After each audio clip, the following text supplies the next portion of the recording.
This is Fam Electric Ghost, and we're live on the air on our Facebook, YouTube, and Twitch channels. We're here for the first time with Gerard Longo. That's how I say your name? Gerard. Gerard Longo, founder and CEO of Underground Music Collective. And we're going to focus on how emerging artists can grow awareness of their music. And that's something that I think anybody would want to do. I'm a musician myself, so we're putting that topic up there. Yeah. And yeah, I'm a producer, musician, keyboardist, sound designer. I'm a synthesis. But got a lot going on. Yeah, I do a lot of different things. I got a lot of different hats. You know, you got the Phantom Electric Ghost hat, and then I got all my mugs behind me. But so I think like one of your points is like every underground movement needs a leader who knows what it takes to rise through, and where we can kind of talk about like how you've taken that role. Yeah. I think, that started well before the platform began, as far as, feeling like the underdog. I feel like I've been an underdog my entire life. I played high school football, but I wasn't the star. I walked in freshman year, 5'10", 125 pounds. People were whispering, "What's he doing here? What's he doing here?" And so I kind of wore that chip on my shoulder, and kind of reveled in it a bit, like I've always liked pushing past, what I thought I could do. I've always liked pushing past what other people thought I could do. And so, I think it's prepared me for, this journey of being an independent creative, because, building a platform like Underground Music Collective, even though I'm not an active musician, right? Like there are still so many similar nuances between what I'm doing and what an independent musician goes through. You're building something from zero, and you're building something in an industry that doesn't necessarily favor you. And in a lot of ways, does the opposite of that, right? It's tough sledding to build this and to really like wrap your head around everything to where you understand it enough to know what you need to do, who you need on your side to help you do it, and the best practices, right? And so I think going through something, like, my experiences, in high school football, my experiences just growing up in general, undersized, never the cool kid in class, that kind of thing. Like it prepared me for this, because you're going to deal with, setbacks. You're going to deal with rejection. You're going to deal with these things that are going to test you, and they're going to test your mettle, and they're going to inspire you to rise to the occasion, whatever that occasion may be at the time. Right. And so I can tell you that's translated over the past 10 years since launching our podcast, The Quinn Spin, which was the whole point of singularity of this whole Underground Music Collective platform.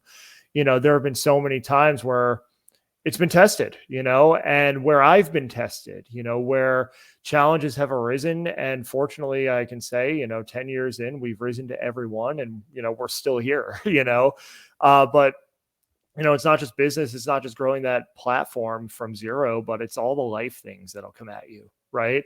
It's losing a family member. I lost my mom in 2015 unexpectedly. It's going through a breakup. It's, the bouts of financial instability you'll deal with when you are building your platform and you're trying to just build that from the ground up, and you need to invest in it. You need to make sure your bills are paid. Like it's keeping that all in balance, right? And so, there are so many things about, this journey that is a true underdog journey that, makes it a true underdog story, no matter who you are, where you started from. The point is, when you start, you don't have that platform. You have to create that platform, and you need to find ways to rise above the challenges that'll get in your way. Yeah, it's interesting because as a musician, I've been an underground musician. I'm 55 years old. I've been playing since I was 17. Found that podcasting has been something that I didn't stop doing music. I put out 4 albums this year. But as a podcaster, I've been able to get into a pretty good place as an independent podcaster. I've been doing podcasts since 2016, episode 890. Congratulations. And so we've been out here for a while. And we started with musicians, but then we branched to like life coaches and therapists and CEOs. And we've talked to Grammy award-winning producers. We've been able to talk to a lot of different people we just find interesting. And we started with the idea of expansion. Expansive is our type of sound. I do punk music, I do rock, I do everything. So when we did the podcast, I said, well, let's make it expansive, which means I don't have to have boundaries. in terms of who I want to talk to. I can talk to anybody I find interesting. Right. And people told me initially as a podcaster, oh, you got to be a narrow niche. You can't do beyond EDM. You can't do beyond tech. I said, I just blew that out. And I said, I've been doing exactly what I want, talking to whoever I wanted. And it's been growing. And it's basically like, you have to listen to what critics tell you. But I've always been into the underground. I've been into, I always was into like the Velvet Underground. I was into bands like Big Star. I liked the college radio scene. I was into like the Replacements and Husker Du and all this like stuff that was like underground. Even today, I talk to primarily emerging and independent artists. I've interviewed 300 different musicians all over the world. And they're not all in the top 20 or the top 10. They're probably people you never heard of. And I thought they needed a voice. And that's what I've been doing with the podcast. Is I had a mission to kind of do what you're doing with your collective. Is I've been doing since 2016. Right. Yeah. And I want to touch on something you said there, as far as, people telling you what it needs to be, right? Because you're always going to get that feedback, and you do need to listen to the feedback. But I think, as I go on my journey, and again, coming up on 10 years here, like it's about, to me, like knowing the rules well enough to break them, and knowing what works for you, knowing what works for your platform, your audience, identifying that audience in the first place, and really understanding what's going to resonate. And part of that is broadening. Part of that is expanding past, your typical niche, your typical genre, and experiencing new perspectives, experiencing, people in different aspects of the industry and different creative industries altogether, and getting their input into the pot here. Because I think, for as different as like our day-to-day might be, as far as the work we actually do and we put out, like there are a lot of common threads that we experience as creatives. Right. And so I think it's really important to branch out to those folks, right? Because you're going to find that you have more in common than maybe meets the eye, that maybe your lay person would think like, oh, these people are in two different industries. Like he had a musician on this week, he had a therapist on the next week. Like, where's the continuity? The continuity is in the journey. The continuity is in the human experience that we're having, and how that translates and how we use that in what we're doing. Yeah. What I find is like, influencing, right, or becoming somebody who's a mentor. Like I always argue, like the Beatles were like the biggest mentors to a whole generation of all kinds of creators, from actors to musicians to, scientists. They were all inspired because of what the Beatles did. And so music is so powerful that it can cross over. And I've been able to, talk to CEOs, and they say, well, how could you talk to a CEO when you're talking about music? Well, they like music. I talked to this guy, he loved the Stones. And we started talking about his love of the Stones and how he used music for his creative process and how, helped him. And I found ways to kind of weave the thread of the creativity and the power of music into everyday life in all aspects. Right. And that's how we kind of thread the needle, Yeah. I mean, it is a universal language, more so than, I would say, almost any other artistic medium. I would put it up against any other artistic medium, as far as a universal language. Like everybody has their taste in music. And what we're finding now in this age of the genres kind of melding and coming together and blending is that people's tastes, individual tastes, are varying. Like if you look at one of my playlists, one of my personal ones right now, it's all over the place. You have all kinds of different artists on there, hip hop, you have rock, you have R&B, you have everything under the sun, Americana, right? And that's reflected in how we approach our platform too, is we don't leave any genre behind, and we don't leave anything out, because it's all artistic expression. It's all art to somebody, right? Now, I mean, there are certain quality standards, production standards, that kind of thing that it has to meet, because we want to, of course, elevate people who are taking their craft seriously. But like that can happen across genres, that can happen across different ideas and perspectives. It's not ours to judge like, well, this is good music versus this is bad music in terms of the genre or in terms of the subject matter. Is what moment does it serve, and how does it serve that moment, and how does it resonate with its intended audience? I think that's really the most important thing across this medium. And again, we're finding in this age of digital music discovery and algorithmic playlists and people being able to go out and find it on their own, a lot of people's tastes and palettes are broadening, which I think is a great thing for the industry, because it opens people's minds, number one, as a consumer, And it opens up more doors for collaboration that maybe wouldn't have been open before, or, maybe, artist X in this genre wouldn't have ever thought about collaborating with artist Y, but then they hear something similar, in terms of two styles coming together, and they're like, hey, I like that idea. Maybe we could do something like that. Let's try to experiment with that idea. I think we're in a great age of experimentation. We're in a great age of just people being able to discover things and make them their own. And it allows us to really find the common threads and the common truths within that, for sure. Yeah, because I grew up, with college radio, being a kid, listening to the early stuff that was like not, bands like REM. That, when they were on IRS records, they in the college radio scene, these kids like me, they kind of pushed them because we were like, wow, these guys don't sound like anybody. I mean, it's a little bit of the Birds, but it's not the Birds. Right. They sound like something else. And then when I heard the Talking Heads, like in '78, I was like, wow, I never heard anything like that. What is that? And I started checking out the whole CBGB scene. And then I was like, whoa, you got the Ramones coming out of that scene. You got Television coming out of that scene. You had Blondie coming out of that scene. And what the thing I liked about that time period, all those bands were all very different. They're coming out of that CBGB scene, but they didn't sound the same. The Heads don't sound like Blondie. Television doesn't sound like the Ramones. And so like the people had a lot of cross pollination, even in the same club. You could have different type of stuff playing. And that's what I kind of liked about that era. I grew up as a kid that watched like progressive rock bands like Genesis and Yes, and then have a rebellion with the Sex Pistols and Joy Division and the Clash, kind of bring the punks, and then you get the new wave and get you get post new wave. You get bands like New Order. They kind of took a little bit of that post punk and turned it into like now we have synthwave. But what I've seen is this cross genre, because like new wave was like an ultimate cross genre. It was a little bit of ska, reggae, punk, progressive rock, blues. It was everything. If you listen to those new wave bands, not all synth. A lot of it, there's a lot of guitar. There's a lot of real drums. There's a lot of different cross pollination of multiple genres in that era. Which we see again happen and people crossing over, hip hop with country and jazz into hip hop and punk into hip hop and classical being behind things, people actually being inventive, which I think is the nature of being a creative, is you're going to realize that you're going to be like Miles Davis and do like a Bitches Brew and create fusion. And the jazz purists are going to say, what are you doing? Well, I mean, that's what drives us forward is the innovation, right? Because otherwise we just stay in the same lane over and over and over again. And it's good. That well's going to dry up eventually.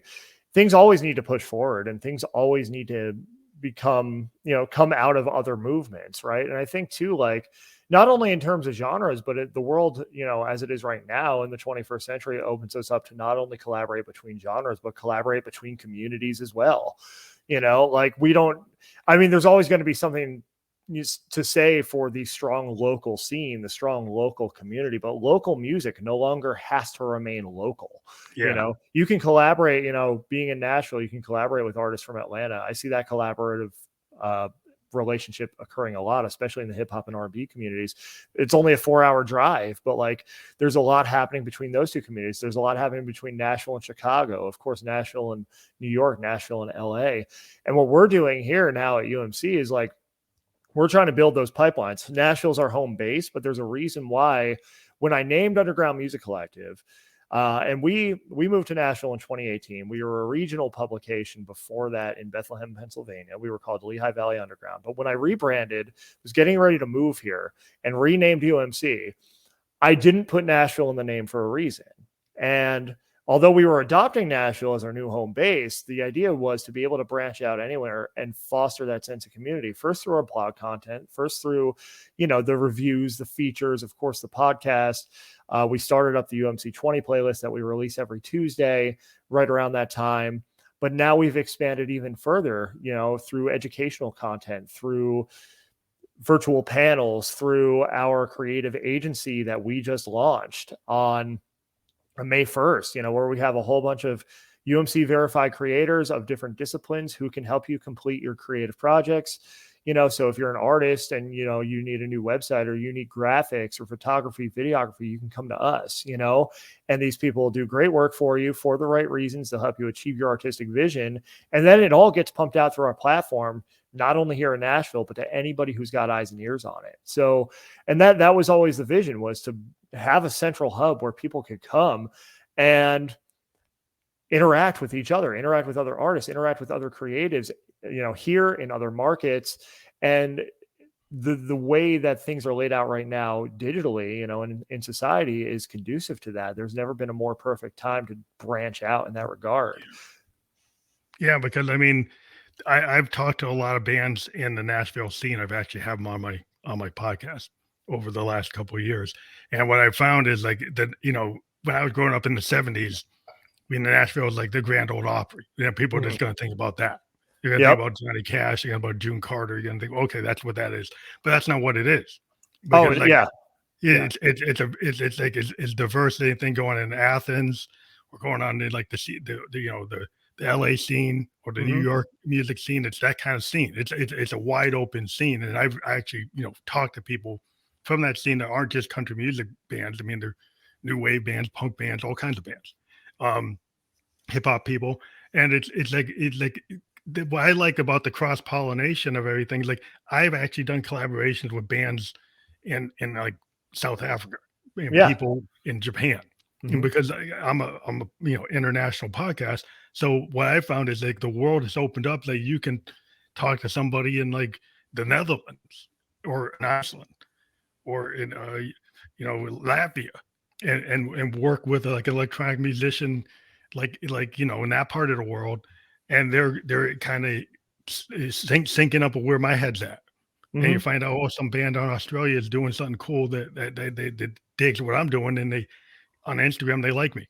And then we start talking, and they end up on the show. Yeah, and that's what my show was originally, was just finding guys on Instagram that dig my tunes, and then telling them, hey, I interview people, and then they would come on, and that was my approach. That's very similar to Twitter. It was Twitter for us in 2013. I just went on Twitter and was like, hey, do you want to be featured on this podcast that has 0 episodes and nobody's ever heard? And a surprising number said yes. And like, it's all grown from there. Like, to your point, like, it's amazing to see the connections that we can make and the common threads that we can find with people halfway across the world. Yeah, just because it's such a universal thing. It's like the underground scene. And I can see why you didn't use Nashville, because you didn't want people thinking it was the connotation of Nashville has a lot of legacy. And some people would want to use it if they had a certain mindset. But like you're trying to think more holistically or more universal. And, underground music, a lot of people might look at that as, oh, it's like, oh, that's like the Sex Pistols. Or that's like that Joy Division. It's something like that. And it's probably wider than that.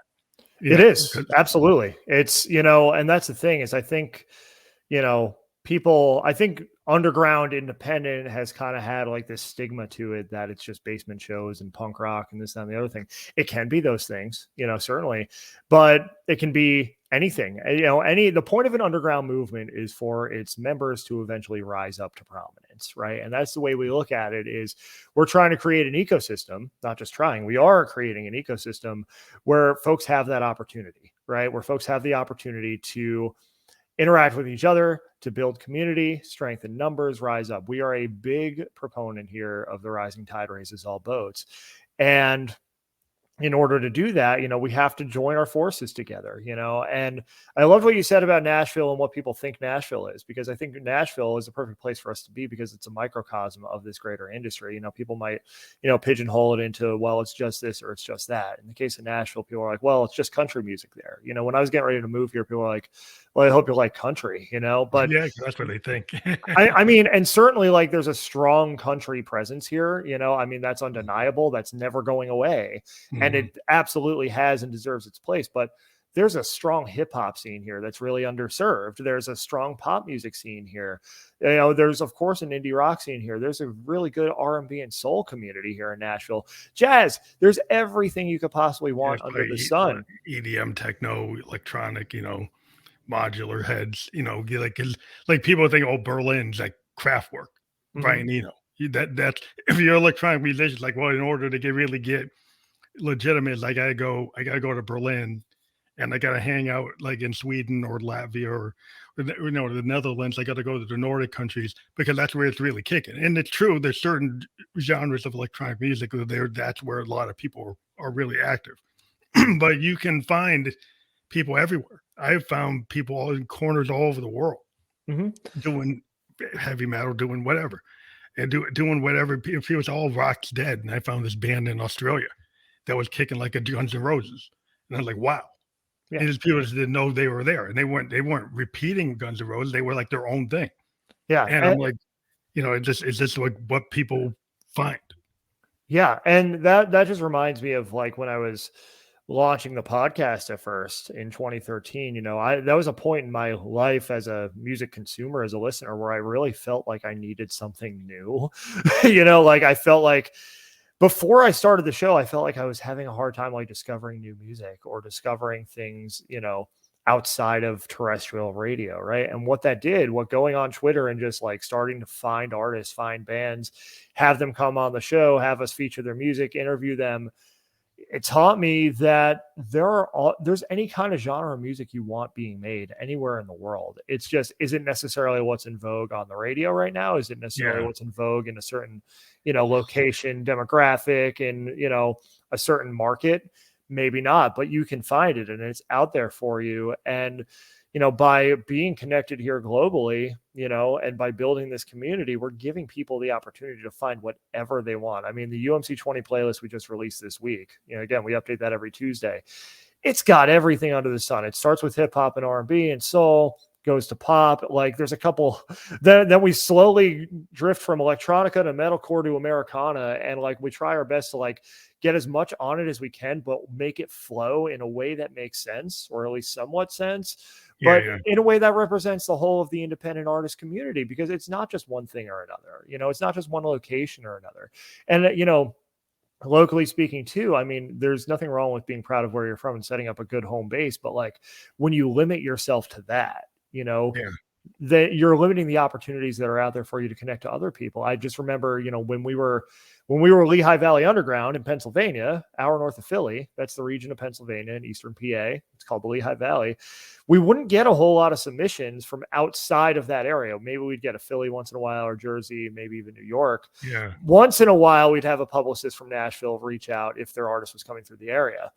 As soon as we rebranded, the floodgates opened up, because now this is like, okay, this is for independent artists everywhere. They're building a community that isn't closed off to, one region or one area of the country. And it's not that in my mind we were ever closed off to that, but I see now how like tying the platform to a location might have put that in some people's minds. And so, I'm glad I made that choice, because I'm finding now as we start to branch out into other markets, with events, we have an event we're going to be doing, outside of Nashville, we're going to be announcing in a couple of weeks, the details of that, like as a litmus test for, trying that out in other markets outside of here. Like as we do that, as we branch out and as we talk to folks all over the country, all over the world now, in a media sense, like it's a good thing we didn't just pigeonhole ourselves to Nashville. I think that's a very valuable decision that we made, because it opens us up to all these different artists, all these different relationships that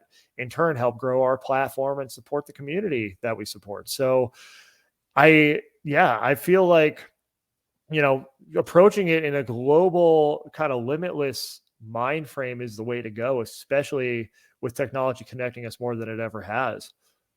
Yeah, definitely. Because I mean, I'm from New Hampshire, and the electronic music scene in New Hampshire is not big at all. Right.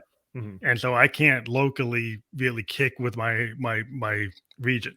Mm-hmm. If I play, I have to go to New York. I go to Boston. I've done shows in New York and Boston, but really my audience is worldwide. Right. Because what the type of music I do is very progressive. Like it's like, bands I like are like Funkadelic. Mm-hmm. Yes, Genesis. But then I like Huskadoo and I like the Replacements. So my music is very expansive. I can kind of bounce between a punk aesthetic with like a progressive rock band, like a Genesis, like a Peter Gabriel Genesis, art rock kind of concept albums, like Lamb Lies Down on Broadway. But that's not really what's kicking today on the top 10. But around the world, there are people that like that.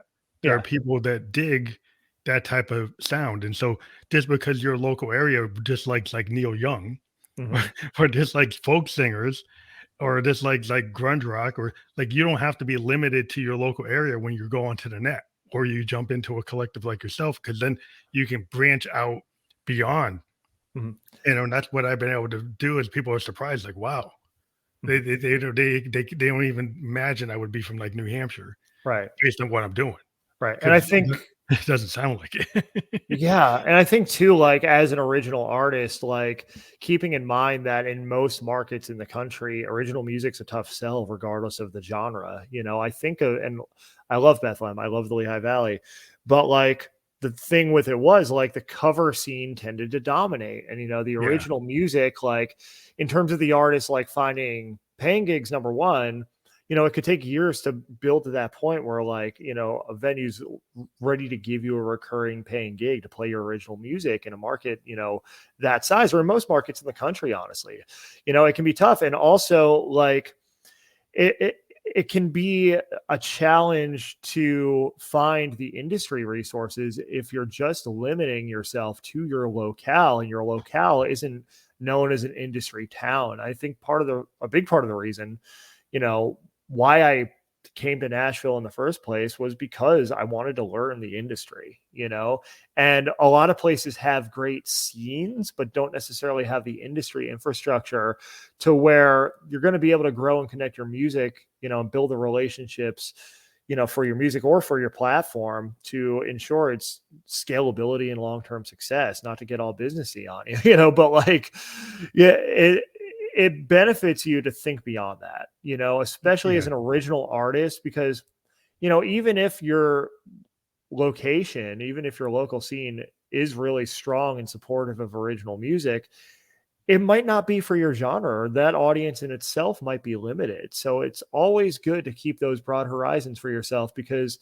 at the end of the day, your audience is out there. It's just a matter of where they are. It's just a matter of how you find them and what you do to keep them engaged. I mean, I'm sure you found that too, being in New Hampshire, where, it can be tough to find your people, if you just focus on a certain radius. Like you said, you go to Boston, you go to New York, like to play shows. Like, what has your experience been like, in those cities as opposed to staying local? And what has that taught oh, you? well, yeah, the New York audience is I found producers that dug what I was doing. Hmm. That I actually got put on a hip hop tour, and I'm an electronic avant-garde experimental musician, but the hip hop producers when I played in New York, they all talked to me after the show, asking me to do stuff with them because I'm a synthesis, Hmm. and I do a lot of stuff that's like based on classic stuff from like funkadelic, but Hmm. or yes, and so they say, well, people don't see a lot of people doing that anymore. Right. There's not a lot of people that do the type of music that I do because that's not what's kicking people on in the box. I'm using Moog's, I'm using Rolands, I'm using real synthesizers. I'm not just kicking off samples and clips. I'm actually playing. Right. And so when I actually get in front of people, I can actually play. And it's not just like a DJ kicking off clips. And so it ends up having that kind of dynamicism of our linemen from the heroes I grew up with, like the Stevie Wonders and the Funkadelics and the people with the Stones and the Who. I used Hmm. to go see the Who. I would go see the Allman Brothers. I'm into like musicians who play. Hmm. I understand there's a different genre today about people who are in the box and people use DAWs and stuff, but I'm more of an old school musician of actually playing. Right. So that's what my aesthetic is, and I appreciate hip hop. I like bands like I like Earl Sweatshirt. I like De La Soul. I like certain types of hip hop, but I like the stuff that has like a story to it, the stuff that has depth to it. It's just not just taking a sample and putting new lyrics on it. Somebody Right. actually being artistic with the sample. Somebody actually thinking about the production. Hmm. That's where my head's at. Yeah, taking what's been done before and making it new and making it your own and making it original. Yeah. I think that's an underrated skill to have as an artist, because like you think about it, and you think of like story archetypes, right? There are only a certain number of like story archetypes, in fiction and literature, that kind of thing, like the overarching like hero's journey, right? It's the same thing in music. Like, how many times can you reinvent the wheel? Well, you're not necessarily trying to reinvent the wheel. You're just experimenting to make it operate more efficiently, to make a better wheel, and it's all, everything, I think too, does derive from something else. I mean, you think about music history, modern music history, and how, the jazz age led to rock and roll, first led to blues, then to rock and roll. And now that everything else that, has come out of that in the past handful of decades, like everything comes from an origin point, and it's what you do and the innovation that happens that's going to push the medium forward of music, of artistic expression. And what that looks like to you, it looks like to you, what, regardless of genre, regardless of your methods, I feel like it's important to realize that if it feels like you're innovative, if it feels like you're creating and improving on the design of something, go do more of that. Go create more, because we need more of that. We need more people pushing that envelope forward. So, I mean, kudos to you for taking those classical sounds as well and like molding them into something your own, molding them into something interesting. And, to your point, that has piqued the interest of people in other genres to open the doors for more collaboration, to open the doors for more innovation. Yeah, I mean, because one of the things I got into podcasting, because the musicians, we have a problem with the way streaming pays us, right? So we get paid like pennies and pennies on percentage of pennies. So what I found is doing my podcast and talking about music since 2016, I've had opportunities to work with other people. I've had opportunities to work on video game soundtracks, to work on themes for people's websites, themes for therapists that want to do music therapy. So I've found ways to make money with music that are not traditional, because I wasn't thinking in a traditional way. Because right. I'm an experimental artist, so why not? So right. I always ask, like, why not? Dude, I'm a sound designer. I take a Moog and I build my own presets. I build my own drum kits. I don't sample. I take my own stuff from subtractive synthesis. I use old school analog modular synthesizers. And so from that start, I want to create something that builds off the past, but it's new. Right? Yeah. I mean, because you think about Hendrix, even today, people don't match him. People can't even get anywhere close to where his head was at. Now, he was taking the blues, but he took it somewhere else. It's not just the blues. It's not Lead Belly. It's not Robert Johnson. It doesn't even sound like the Stones, right? It's somewhere else. Right. And so you think about like bands like Sun Ra, experimental jazz like that. Like they have so many records that are so out there, like doing all kinds of very experimental things. It's not bebop. It's not fusion. It's something else, right? So like you can take forms and go anywhere. I remember there was a story I was talking about Brian Eno with Bowie when he was working in Berlin. He went onto a chalkboard with a bunch of studio musicians and said, "Why don't we just randomly do these notes?" And the guy said, "Well, they don't go together." So that's the point. I want to do something that's discordant. I want to break rules. I don't want to do what we did, what works. I don't want to do something that was like typically what you do. I want to break the rules. And I like guys like that go in there and that actually changes the game, because then you're not trying to compete with what's in the top 20 or in the top 100. You're trying to do something just for the art's sake of it. Right. And I think too, if you're trying to follow a trend, that trend already exists. Right. Yeah. And so there's already a precedent for that. Like I always think of, because I grew up in the 90s, I think of the boy band era, right? And how like you had the Backstreet Boys and NSYNC, as your 1A and 1B, who was 1A and who was 1B depends on like your preference, right? But then you go down the rungs, you had 98 Degrees had a lot of success. You had LFO had a little bit of success, O-Town. Yeah. And then there were a bunch of boy bands being pumped out of Orlando that like, did they even sniff the radio? Because to your point, they were pumping them out of a factory pretty much. You can go across, any genre of, in the mainstream in that area, you can go pop punk, you can go, with the whole Britney, Christina, Jessica Simpson, Mandy Yeah, you get the Moore, clones. etc. Like Clones. Attack of the clones. Yeah, if you're just trying to do the same thing as somebody else, it's already been done. I mean, the modern example right now is Taylor Swift, where it's like, I want to be the next Taylor Swift. Well, there's already a Taylor Swift, and she's innovating. Like, she's no longer in the box that she started in. Like, she's innovating to a point where now, just this past weekend, as of recording, she's selling out Nissan Stadium 3 nights in a row for the Eras tour, which crosses all the genres she's visited so far, and all the she's albums. re-recording all of her albums and do it the way she wanted to.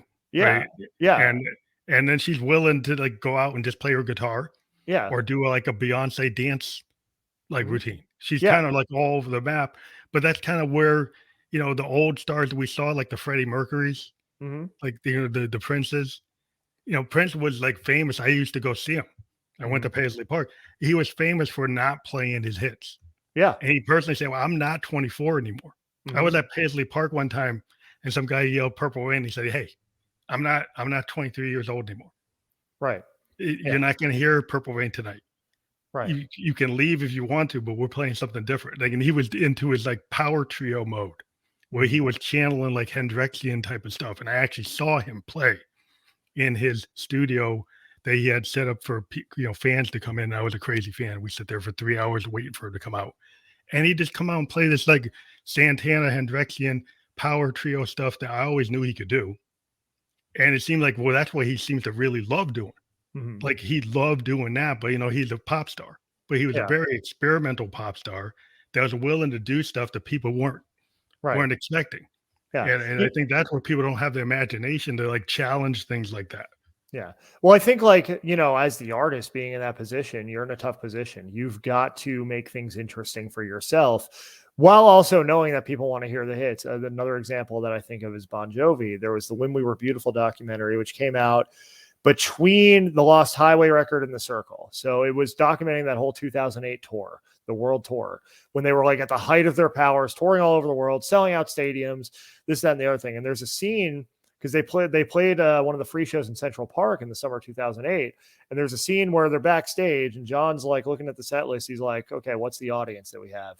And somebody points out, well, it's going to be mostly casuals. It's a free show. So he just kind of looks, so I can't pull my usual tricks. And then it goes into this entire segment about how like the songs that are the most artistically fulfilling are often the ones that get the polite applause. Like, okay, now play Living on a Prayer and You Give Love a Bad Name. Whereas like, the stadium bangers, there's still a sense of fulfillment in that exchange, but it's like the more vulnerable moments in the set are kind of artistically what a lot of these artists live for, right? And what a lot of these artists really want to express in that moment. A song written and released in 2007 that was on that album, might have at that point, and I don't want to speak for John Bon Jovi, I have no authority to do that, but like might have been more artistically fulfilling than singing Prayer for the 1,000th time, like that was kind of the vibe of that segment, in that documentary. But they have to balance it out, because at the same time, you have people who, in the case of a Bon Jovi, in the case of a Taylor Swift, Prince, they've paid hundreds, if not thousands of dollars for these tickets. They want to hear Living on a Prayer. They want to hear Purple Rain. They want to hear Shake It Off, just to give an example from each of those artists. So like, you better play it, but also where you can sneak in those moments, that are going to be artistically fulfilling to you. Like, that's the balance. And I think you get to a certain point as an artist too, where you've built your platform to a point where it's like, all right, well, people will stick around and listen to this other stuff I want to play as long as they get what they want too. Like Taylor Swift on this tour, because, I looked up the set list. I didn't actually get to go to Nissan, but she snuck in a couple surprise songs every show, and they were different every single night. And they weren't your typical songs that you would hear from her on the radio, like deeper cuts, right? That she prepared for that night of the tour. And that's an example of finding the artistic fulfillment, even, in being this megastar with all these anthemic hits that everybody comes to hear. Like, there's still the moments for you to just go inward and be the artist and share that with people too. And I mean, that's the goal for any artist though, right? Is to build the platform to the level where, of course, you have all the success in the world, but that success also gives you the license to do whatever you want, musically with your live show. I think of Lady Gaga too, a mega pop star, came up when I was in college. and, you know, had the Fame Monster, like these huge albums that still resonate today. You still hear those songs out. But then that allowed her to go do whatever she wanted. She made her money, you know, and she gets to go, she can release a pop album and launch a stadium tour if she wants, but she can play the Super Bowl. She could also release a jazz album with Tony Bennett and play a residency in Vegas. She can do movies, like she can do whatever she wants because she is the trend. She has the platform. And of course, like you go to her show, there are things you're going to want to hear, things you might be disappointed if you don't hear, but also she's created the platform for herself to engage people in that real sense and have had that come back around, you know, to where it's like, hey, you know, there's some new music and I want you to hear it. And she has the captive audience already, you know? So that's the goal. That's the dream, is getting to that point, I think, for anybody, to where, of course, you're massively successful, but that gives you the freedom to create even more. Yeah. Well, I just loved Prince's ability to, kind of do whatever he wanted, because he was at such a level. I saw him during the emancipation period. We broke from Warner Brothers, and he was pointing out that people should own their Mountain Masters and all this stuff. And in that period, he did not play the hits. He played the new material. And the hardcore purple heads that we were called, we dug it and we understood what he was doing, because he had broken away from Warner Brothers. He didn't want to be supporting them. They didn't give him the master, so he's playing all new material that was fantastic.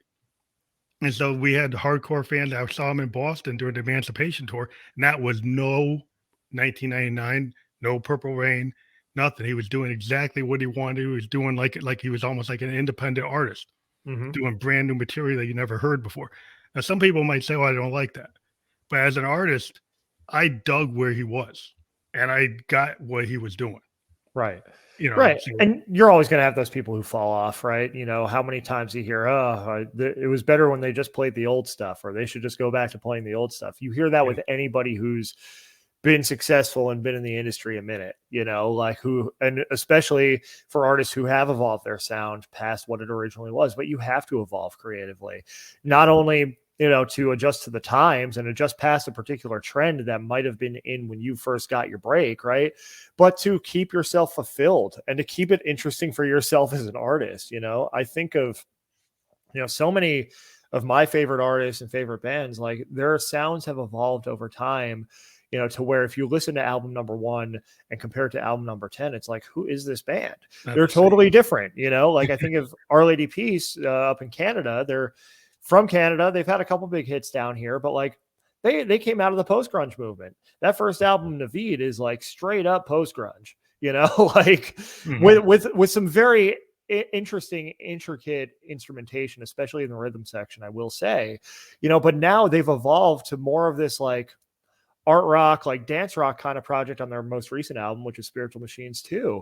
And Rain Maida's voice has completely transformed over the course of 25 or so years, you know, almost 30 years since Naveed was released, to where it's like you'd listen to album number 1, you'd listen to album number 10, and his style has evolved so much, you'd be like, oh, hey, where'd they get the new singer? You know what I mean? Like, you know, but it's a way to keep it interesting. It's a way also to continue to evolve, to continue to be able to create, because, you know, singing as he did, you know, he had this like countertenor, like nasally presentation to his singing. If he tried keeping that up for 30 years, the guy wouldn't have a voice left, you know? So like over time too, you've got a right to, you know, ensure the longevity of your career too as a vocalist.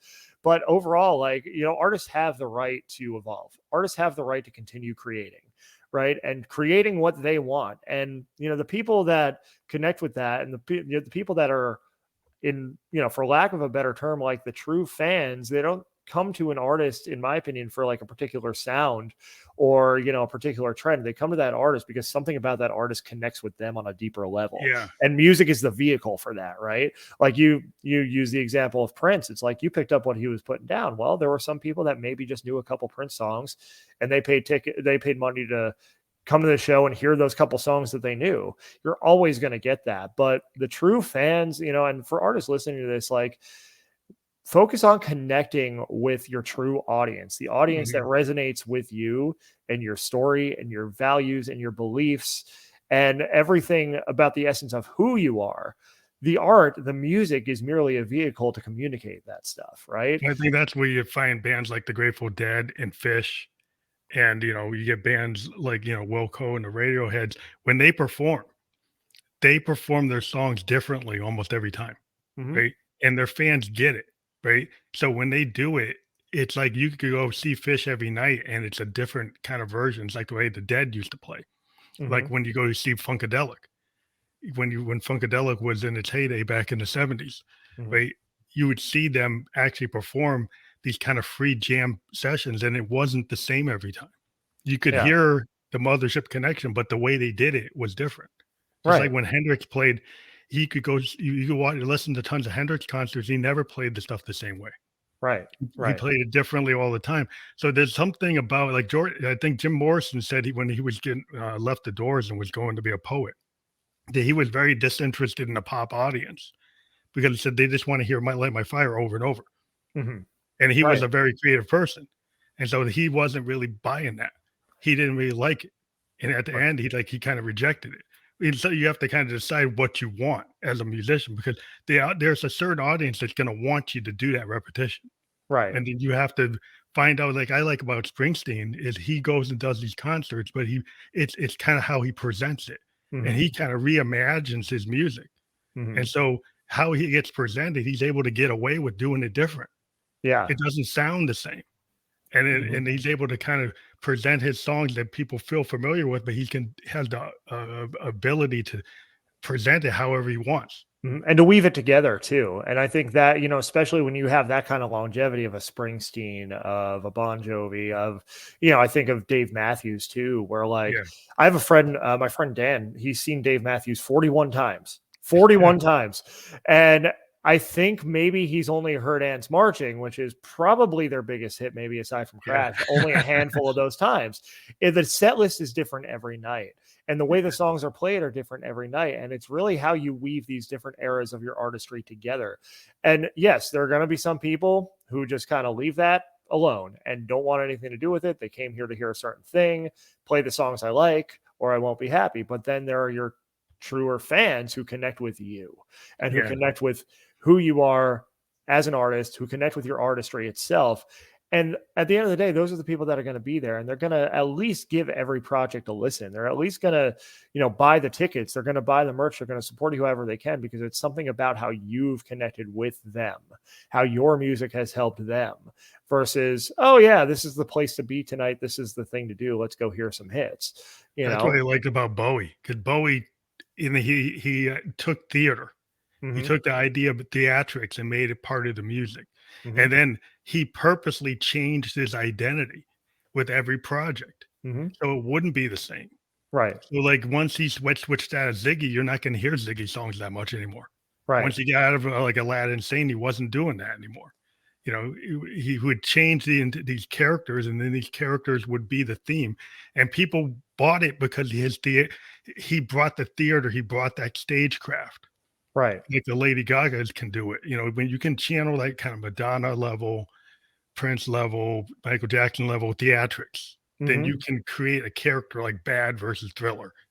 Right. Like, versus like, Freddie Mercury doing the Bohemian Rhapsody version of himself versus We Are the Champions version of himself.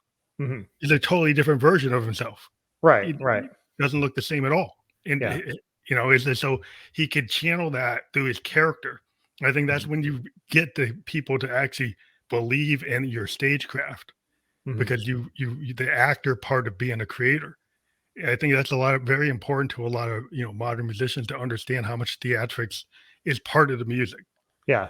How do you bring people in, really? And how do you connect with them in a way that invites them into your world, into the entire creative sphere of what you do? I think that's really the takeaway here, and it might be a particular song that gets somebody started, but that might not be where they end up. I can think of plenty of examples, in my own fandom where it's like the song that started me on this artist or that artist is a song I hardly even remember they released, because there's an entire world to discover.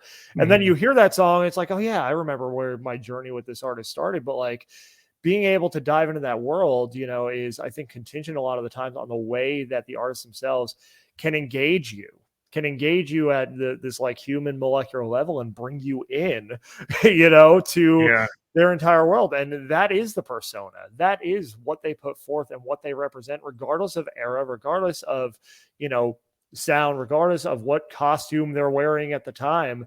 It's like, what about this resonates with me on some level I can't quite explain? I think that's really what it boils down to.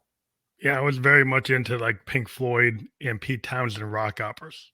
Like, you know, I love Tommy, I love Quadrophenia, I love Dark Side of the Moon, I love Wish You Were Here, I love Animals.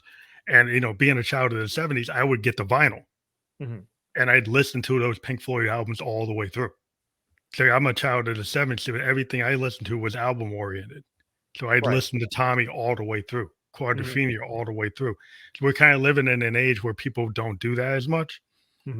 But part of my music experience was getting the complete thought of an artist and realizing that those deeper tracks actually showed me who they were. Right. And I don't know if the modern audience is actually picking up on that with the playlist, which I understand is cool. But I think like if you just read the liner notes of a novel, you don't get into the details. Right. And like, so I think some music fans are missing out on the full breadth of an artist if they only listen to playlists.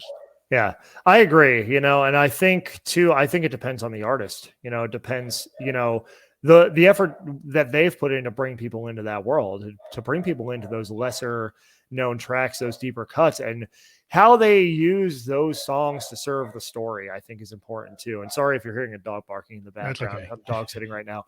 And I don't know. Pets. I don't know why he's going nuts down there, but I'll find that out in a few minutes, I guess. But yeah, it's really, you know, how are those moments on those albums being used to serve the story in the first place? And is that being emphasized in the marketing and the promotion of the album? You know, and like, you know, how complete of an understanding can you get of who this artist is and what they represent, you know, if you don't dive into that? You know, I think, and that's an artistic choice in itself that the artist has to make. Like, how far do I want people to dig into this? Are these songs just to fill out you know an obligation to a label, or are these songs part of this greater story? And I think, you know, it is easy to be like, hey, this single got playlisted, that single got playlisted, let's run with this one, let's run with that one.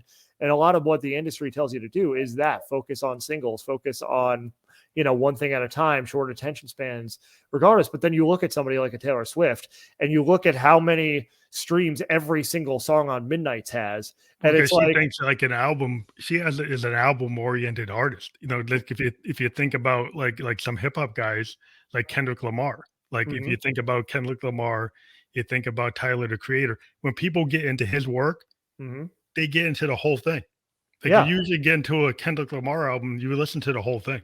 Right. You listen to Tyler, the Creator, people get into his concepts of like ego or get into like almost every one of his albums is like a theme. Yeah. And the songs run into each other like Sgt. Pepper's. And that was the whole idea of Sgt. Pepper's. Yeah. That started this whole idea of the album, and now people have got away from it. Yeah. But it seems in hip hop, because I mentioned like Kendrick Lamar, like Earl Sweatshirts, you know, like Tyler, the Creator, you get some of the collectives, like Brockhampton, people will go and listen to the whole project. Right. And even in pop R&B, you know, The Weeknd just released a brilliant album last year called Dawn FM, where it was people listen to the whole thing. It was a conceptual trip through purgatory, right?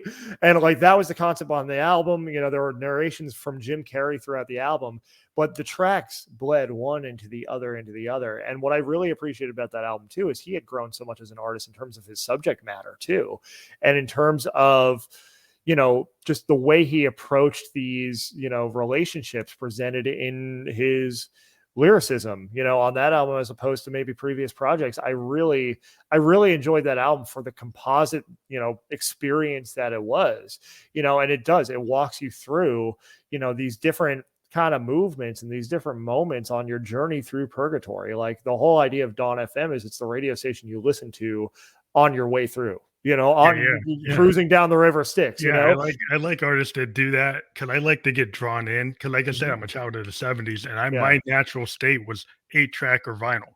Right. And I would listen to the whole thing. I was sitting there listening to like songs in the key of life as a kid, the whole thing, right, like all of it, and and I think people miss out. I mean, I grew up listening to the Carpenters all the way through. Yeah. Like the whole album, and this stuff was like fantastic. It's like pop music that had depth with Karen Carpenter's voice. Yeah. So I was kind of like on one, my mom's playing Karen Carpenter, my brother's playing Zeppelin and Hendrix, and my dad's playing James Brown and Nat King Cole. So I'm hearing all this stuff.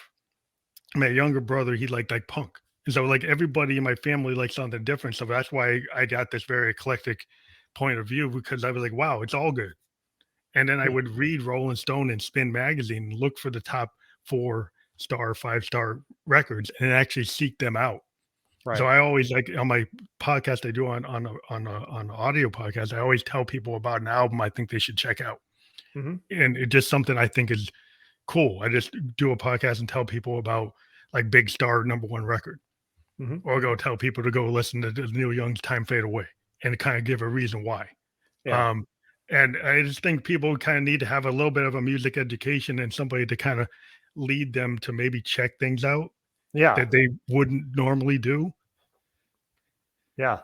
And that's what we're here for, that's exactly what we're here for. And I think too, it used to be a lot harder to skip tracks. I remember cassette tapes, fast forward. Oh, I went too far. I got to go back, to start the beginning of the song. Like, it used to be a lot harder to skip tracks. Now it's just press a button. Very easy. Skip, so people don't, people have an easier mechanism. It's not that they don't have the opportunity to enjoy the whole piece. They have an easier mechanism to, skip to what they think is the good part.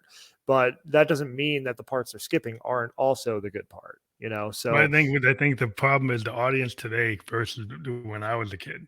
We had 3-4 channels of TV, no internet, the library, right? So you would listen to the whole thing of Zeppelin 4 because, like, wow, that's the big deal. Because like but now somebody might send you a tweet. Somebody might send you a chat. Somebody, you've got this video game on. Your cell phone's ringing off the hook. It's like you get so many distractions. What I try to tell people, like, or enjoy music, think about like reading a novel. If you read a novel, you set aside time to read the novel. Right. To enjoy music and actually check out your playlist at Underground Music Collective. Sit there and actually disconnect a little bit and listen to new stuff. That's what people seem to have forgotten about that. I mean, 'cause I used to go to record store day and physically go to the record store after reading Rolling Stone and pick up the 4 and 5-star records. And because I read the reviews, I would go listen to them. Now, how many kids do they do that? I don't know how many. I don't think a lot. Well, when it's right at your fingertips, it's a choice. It's more of a deliberate, immediate, on-demand choice that you can make or not make. And I think that really has a lot to do with it, honestly, as far as, it all comes down to the choices we make, but that's what we're here for, is to inform, Yeah, because you almost act like a curator. I think people need a curator. They need the people to kind of hip people to say, hey, this is cool. Back in the day, it was like Rolling Stone or Beat or Hitmaker or the heavy metal magazine, whatever magazine. You go to a newsstand, you pick up a magazine and say, oh, that's it. You go on MTV, oh, like, that's it. And so now it's like, we get the pitchforks of the world. You got Underground Music Collective, you got podcasts like mine, but you got to find somebody to kind of guide. I think people need to have like guidance to check out, and then they seek out on your own. Go and actually seek out somebody different. Absolutely. Couldn't said it better myself, so the resources are out there, so for anyone listening, use the resources at your disposal. And if we can be a resource in any way, feel free to reach out. Yeah, everybody check out www.undergroundmusiccollective.com. That's going to be clickable when we fully publish. Like, it's on our Facebook and YouTube and Twitch when this is closed, and the permanent links out there. That is clickable.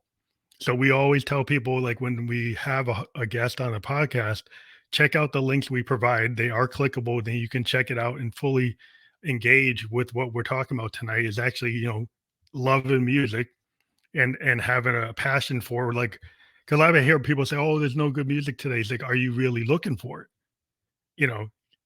Because, maybe the regular radio keeps on playing the same thing they were playing in, 10 years ago. But you can find things that are interesting if you look for them. Absolutely. And it comes down to looking, and you have more tools to do that than ever. So, it just comes full circle to that point. You don't know what's out there unless you actually go seek it out. So let us help you do that. Well, thank you very much for providing that. I think it's really important for fans to actually engage in order to get the next generation of people out there. We need to be able to engage with the new generation of artists so that we keep music going, because sometimes people after Napster, there's a devaluation of music. And, I also want to engage people to support the bands you like. If you like a band, buy their merch, go to their website, favorite them, like them, playlist them, heart them. Everywhere you see, subscribe everywhere they have a way for you to subscribe. You got to support the bands you like. Like if you support a YouTuber, support a band, buy their merch, buy their record, buy their CD, go to a show, tell kids about it, bring a friend to the show. That's what you need to do. That's how you keep a scene going. Absolutely. So many ways to advocate on an artist's behalf, just telling friends, spreading the word, word of mouth is a huge underrated tool in this day and age, and so absolutely. All the ways you named, I think, are a great place to start and continue building community among us all. And thank you very much for being on the Family Electric Ghost podcast. Hopefully you have your dog's okay. I love pets. My cats bother me a little bit too, because she wants to play with me right now. But luckily you didn't hear her, but she's here. Yeah, I think I've been upstairs for an hour and they're wondering why. Yeah, go give her a treat. Go take care of that. But thank you so much. Give her a treat and play with her, and maybe she'll be happy again. Yeah. Appreciate it. Thanks so much. We'll do it again. Okay, bye-bye.